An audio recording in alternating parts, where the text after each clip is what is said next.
In today's video, I'm going to teach you how to add call to action button in Shopify, CTA button Shopify. We'll walk through adding a clear, clickable call to action button to your theme using the built-in editor, so you can guide shoppers exactly where you want them to go. No code, no plugins, just a few settings in your theme. First, open your Shopify admin and head to Online Store, then Themes. Open your current theme and choose Customize.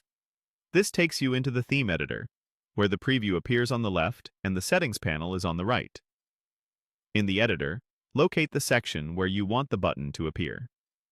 If you're following along with a slideshow on your homepage, use the section list or the search bar to find the slideshow. Inset section. Once inside that section, switch its preset or style to Classic. This gives you a clean layout that displays a prominent button on each slide. Next, select the slide that needs the button.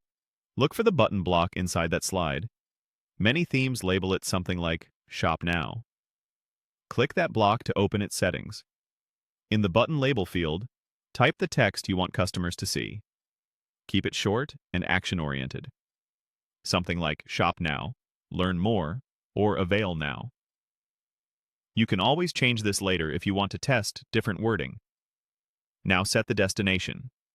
Click Link and choose where the button should go. You can link to a product, a collection, a page, or paste a URL. Pick the option that best matches the action you're asking customers to take. Next, choose the button style. Select Primary to make the button stand out against your theme. If you see multiple style or color options, use Primary for both the style and color scheme so the button is bold and consistent across slides. Adjust the size setting to match your layout. Larger sizes are great for hero slides and mobile viewers. Smaller sizes work well when space is tight.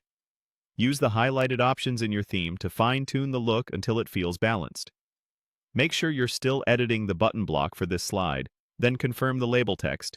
If you want it to say Avail Now, enter that exactly. Review the preview on the left to ensure the text, size, and style look right. When you're happy, click Save. After saving, quickly preview on desktop and mobile to check contrast, readability, and that the link opens the correct page. A clear